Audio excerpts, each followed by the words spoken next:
American. I take this with you, okay? No. Hey, don't you reach it. No.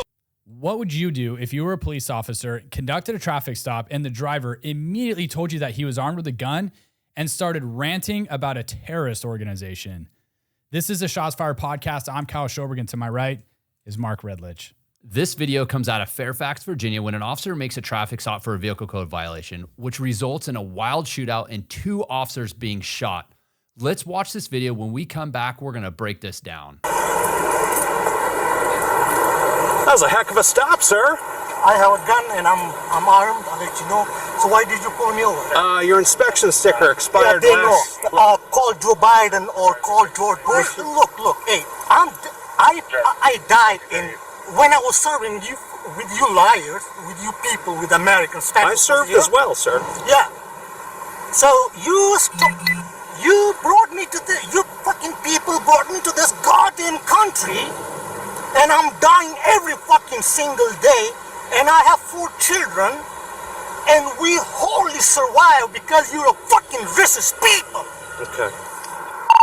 Subject keeps reaching for his weapon. No, I'm not reaching.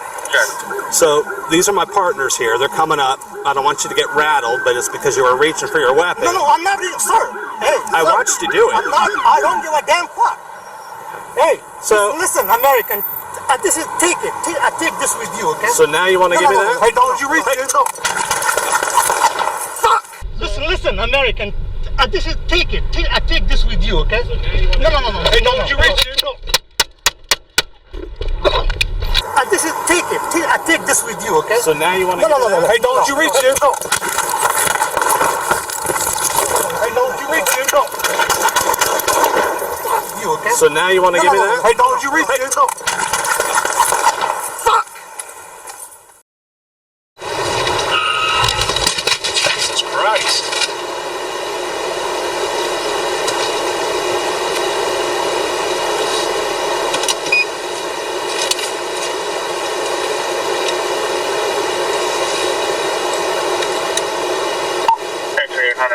Stop area 810 12914 Fairfax Parkway 4256.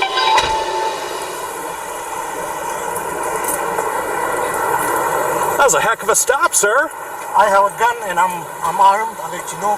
So why did you pull me over? Your inspection sticker expired they last. know. Call Joe Biden or call George Bush. What's your driver's No, license? there's no. I don't have a driving license. Why not? Go back, sit in the fucking car, and leave. No, sir. No? It doesn't work that way. Okay, so go ahead, do whatever you want to do. Can I get your name? No? No? No? You're fucking killing me. You fucking people don't get a disability. I have kids and I have a lot of fucking bullshit things. So why you fucking treat me this way? Set 80. Set 80. Can I get a supervisor to my location, please? You fucking dumbass fucking people. You fucking asshole. Majestic. I can't even go back to my fucking country because of you fucking people. I started in fucking army. Every time you fucking pull me over, every time. Do you have the registration to the vehicle? Nothing. You got nothing? Nothing. All right. Yeah. And you don't want to give me your name?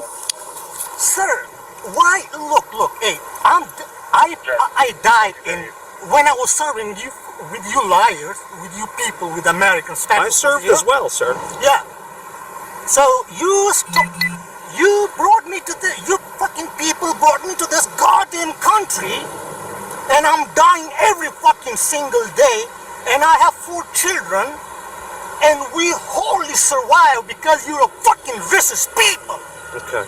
Yeah, because I can't get a job, I can't get a disability, and they took my fucking license because I'm not able to pay the insurance. So why are you fucking trying to kill me? Die! I don't give a damn fuck. Subject's armed, refusing to give ID. Don't reach for anything, dude. Don't unbuckle that. I'm telling you, don't reach. I'm telling you, don't reach. I don't give a damn fuck. I don't give a damn fuck. If you fucking do anything, don't do anything. Subject keeps reaching for his weapon. No, I'm not reaching. Okay. Churchill is the field. Tell us over your restricted 1439. Sir, I stopped you for a lawful traffic stop. I don't give a damn fuck. Okay. You liar. I'm not lying. No, you're It's lying. obviously right there. You are no. Today is So the day, buddy. what I'm Today's asking the day, for fucking is you to dumbass identify liars, yourself. White people, you lied for 25 years. Car 80 Bravo. You direct on that. You brought me to this country. I served with special forces. I lost my own fucking brother. I lost my everything. I'm sorry. I have nothing. I'm sorry to hear that. No, you're sorry to hear that? No, don't play that bullshit. So you don't have a registration to the vehicle? You know what? Listen here. You're American, okay? Yes. Yes, you are American. I give you my fucking, what do you call that shit? Take it. They took my driving license. So Okay. they took it away? Yeah, for no fucking reason. I have a Okay. hard time with court. I'll show you the paperwork. You won't Okay. believe what they write. They don't. When I call them bullshit, the system is fucking broke. Yeah. Yeah. Well, it sounds like you're going through a really rough time. Man, I should have served with fucking Taliban better than you. I was concerned and a fucking dumbass fuck when I was concerned about Taliban, but in America, since 2014, I'm concerned about more about you people. Because Okay. you lie, because you play games, that's how I'm going deeper. Okay. Yeah. So these are my partners here. They're coming up. I don't want you to get rattled, but it's because you were reaching for your weapon. No, I'm not reading, sir. Hey, I sir, watched you do it. I don't give a damn fuck. It brings as many people as you can. Okay. Go ahead. You're not listening. What I'm telling I am you, listening to you. I have 4 children. Do not reach your gun. Bravo. Everybody slow down. Unit time set 80. Slow down. 1421. Hey, So- listen, American. And this is, take it. I take this with you, okay? So now you want to give me that? I told you reach it. No. 800 Bravo, shots fired. 800 Bravo. Shots fired. 800 Bravo, signal 1. 801. Okay, so we watched that video not too long. It just starts out crazy. Like the cop does a traffic stop for what he thinks is just a minor traffic violation. No big deal. The problem is that the immediately when he contacts the driver, the first words out of his mouth is he has a gun and he starts ranting about terrorist organizations. We're not going to say it because we don't want to get freaking blocked and banned and censored by YouTube. But you hear what he says in the video immediately. The first words out of my mouth on the radio, I'm going to be asking for code 3 cover. And seriously, I'm telling that dude just based on his freaking demeanor and how hostile he already is. I'm going to tell him straight up, dude, if you reach for that gun, I'm going to shoot you. And my gun is going to be out. Period. That's a traffic stop that probably not 100% expecting, especially when he says that. I would have my gun out too, and I would direct the driver. I would say, put your hands through the steering wheel onto the dash. That's how I always did it. Through the steering wheel onto the dash. That way they can't like separate their arms like really quick. Like it's a hard movement and it's very obvious that they're moving. And that shows a form of cooperation and compliance if they actually do that. And then the second question I would be asking is, where is your gun? I want to know, because if it's in the glove box, okay, but this just got wild really, really fast. Yeah, the guy starts like, by the way, I actually like that steering wheel. I've never actually even heard of that. Really? Yeah, You've never? I've never heard of that. I always have them put their hands on the steering wheel. No, have them stick it through the steering wheel onto the dash, because you can't separate your hands and you that's have cool. to pull it back. Yeah, that's a little gold nugget for everybody that's watching who's a cop. Yeah. I can't wait to see actually who goes out and actually uses that. I like that. I'm Please gonna use start it. using it. Yes, it's very effective. So, but he actually kind of reaches down towards it. It's on his waistband. And the cop literally tells him, he says something, but he's like, stop reaching for your gun. Okay. I'm like taking a deep breath here. He's too calm about that. Like I get what he's doing. He's trying to not ramp the guy up. I totally respect that. but the guy's telling you that he's got a gun. He's already been reaching for it. He's ranting about terrorist organizations and how much he has a dislike for Americans. That's really concerning to me. And I'm going to have my gun out. And like you said, I'm either going to have him, put him on the steering wheel, outside the window, anything, but I want to take control over him. And I'm going to repeatedly tell this guy, dude, if you reach that gun, I'm going to shoot you. And I'm waiting for my freaking partners to get there, and I'm not doing nothing until they get there. Yeah, we talk a lot about communication, and he gets on the radio and he says the suspect keeps reaching for a gun. He doesn't say much more on the radio. I'm assuming it's because... real quick, he even sorry to cut you off, but I think he actually reaches for his radio with his right hand, and it looked like he was right-handed. So it looked like he's having to use his gun hand to talk on his radio. I could be wrong. We'll go back and I'm going to watch it, but he's having to put that object of the radio in his hand to talk on it rather than his gun. So I just wanted to point that out. Interesting that he has to do that and doesn't have like a paddle mic or a lapel or something. But he's not giving a lot of description of what's happening on the radio, but I get it. There's a lot going on at the car, and at times you can't get a lot of information out. What I do like what the officer says, because you can hear the sirens, and they're coming from the direction that the driver's looking. He says, hey, not to alarm you, my buddies are coming, code 3, because you have a weapon. I like that he said that, because it's letting that person know, if that person is rational, kind of recognizing why people are coming code 3. I think that was a very good tactic on that. No, that was good. Part. Yeah. It was good because you're not freaking him out. Yeah. It didn't help. It didn't help in this case, but it was very good. No, but it could have. And if he's already like ranting about how he doesn't like Americans and stuff, and specifically pointing out him being a cop, and then now he's seeing more cops coming, I think that could have definitely spun him up even more. All right, let's talk about tactics on a traffic stop in this type of a situation. So my thought on this is, and you can see from the video, there's 2 officers on the driver's side and 1 on the passenger side. I understand you would have 2 on the driver's side if you're taking the person out, but this person is not cooperative at this point, and you have 1 officer standing at the A pillar and 1 at the B pillar. A pillar being basically the front fender and the front door, B, the front door or the back door. I would like to see 1 officer back further and that 1 officer at the B pillar looking at basically over the driver's shoulder. And you're doing that because if he pulls a gun, it's really going to take a big motion for him to turn to potentially shoot you, versus if you're front, it's a less of a motion.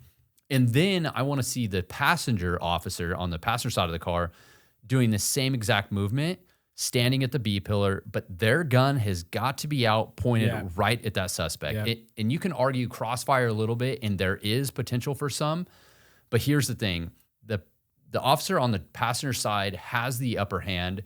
The driver's side officer is going to be behind the curve a little bit, but that's where you have to trust your officers and tactics come in, and you have to know how to work together. You also have to train that, and you have to communicate that with your partners out on the street. If you work with the same group of guys or the same beat partner, or if you're doubled up in a car together, you have to have that conversation. You should already know where each other are going to go on every traffic stop all the time. Like you have to be able to feed off of each other, and you have to be able to have enough wherewithal that like you two should be able to look at each other and know that like, okay, something's not right, and be able to feed off of that. So I agree. I didn't like where they were all posted up at on that car. And so the front driver guy did put himself at a serious disadvantage. The guy was able to reach in his waistband, pull his gun out. He racks it. I'm a little shocked. The officer actually reaches in to grab the gun, and it damn near looks like he kind of assisted inadvertently helping him rack the gun. He gets 1 round off, shoots the 1 officer in the bicep, which goes through his bicep, and then ultimately travels out of his bicep and hits the other officer in the forearm. So those 2 scatter. Thank God the passenger side cop was there, because he ends up engaging the suspect and shooting him. That happened. It happened so fast. It just goes to show you like how fast someone can pull out a firearm. He racked it and still got a round off. And he actually tried to shoot a second round, but the gun malfunctioned. So my point on that is, aside from where they're all standing, as soon as shots were fired, the 2 cops that ultimately did get struck in the arm, they put themselves in a really bad situation by, number 1, the cop leaning in to grab the gun. That's a huge no-no. Like, the guy pulled the gun, trying to grab the thing. Like, you got to get your gun out and start and shoot that guy. I'm not trying to grab a gun. But second of all, when a gun is presented, you can't, and shots are fired, you can't turn your back to that and want to run away. And I get it. Like, that's your first fight, flight, or freeze kicks in, and you want to get away from that. But when someone wants to actively try to shoot you and you turn your back to that, I mean, the one guy fell on the ground. So again, I think they're lucky the passenger side cop was there, because had he not been there, who knows what that guy would have done. I mean, he could have got his gun back in battery. Both their backs are to that guy. He could have easily shot at least one of them, however many more times. So, well, again, that's like the whole stress inoculation training and being present when you're in a gunfight like that. Like, you got to be in it. You can't be turning your back and hoping for the best to try to run away like that. That ain't going to cut it. And not all people that carry a gun are not skilled. So like there's criminals that carry guns that get in shootings that just spray and pray, and they have no idea how to really hold a gun. Their fingers are on, they just carry a gun and they just hope it works. There are people that are very skilled in guns that are still criminals. And this is a prime example of that. I mean, he served. The suspect said he served. Well, watch his. I don't know in what capacity or whose side of the team, what team he was playing for, whether it was us or them, but he did make the comment about him serving. So I would automatically assume that this dude must have some type of knowledge or skill set with a firearm. Well, look at the skill set this driver has of unholstering his weapon. His left hand is coming across as he's drawing it, getting it in like the second position, racking it all in one smooth, fluid motion. Yeah. Like, he has done that over and over and over. Like, he was very skilled at that. In a vehicle. Yes. So that is a tactic that has been practiced by that guy. So you never know how fast and how skilled people are that have weapons. If I was on that traffic stop, someone says that crap to me, says they have a gun, even makes movements towards reaching towards it, all bets are off for me. My gun's out. I'm ordering you to do something. If you don't do it or comply with me, there's a high likelihood that you are going to get shot. Or if I don't feel comfortable enough, even at the driver's side door, back to your own vehicle, get some type of cover. And worst case scenario, you start giving this dude commands. He doesn't want to come out of the car and comply. Then it's an armed vehicle barricade. Yeah. And that's how you're going to treat it. I'm just not having that guy like do anything else other than what we just talked about. I think the whole situation would be different if he immediately told you, "Hey, I'm armed." Totally. And that was it. Like, and then it's like, okay, yeah, that happens all the time. Okay. Yeah, totally. Where's your gun? It's on without reaching for it, where's your gun? Yeah. It's on my hip. Cool, dude. Do me a favor, slide your hands through the steering wheel for me, put them outside the window, put them on the steering wheel. I don't really care what you decide to do, but give them some level of command, because you're wanting two things. One, you want to keep control of their hands. But secondly, you want to know if they're going to comply with you. Yeah. If they're not wanting to do that, then that little red flag goes up and goes, okay, why aren't you putting your hands on the steering wheel? And you're armed with a gun? No, I'm not okay with that. Yeah. I think this is a great video that just shows a lot of different things, skill sets of people that have guns, how fast somebody could pull a gun on you at a traffic stop. But I think the most important takeaway is like having the right positions during a traffic stop. Tactically putting yourselves in good position. Every traffic stop, you never know. I think it's crazy that dude with 3 cops standing there was able to get that gun out, rack it, 1 round, shoot 2 cops. That's crazy. Yeah. I'm glad they're okay. Yeah. I'm glad the officers are going to be okay. That could have been, he could have taken a round to the face. That could have been really bad. But I'm going to give that 3rd cop a major shout out, because I thought that guy did exactly what, the passenger side cop, he did exactly what he's supposed to do. That whole contact cover piece of it. Mm-hmm. He did a great job. So I'm glad he was there. Yeah. I'd like to hear what your thoughts are on traffic stop tactics. Leave a comment below. Let us know what you think. All right. Other than that, you got anything else? No, that's it. Just stay safe and be smart. All right, guys. See you on the next video.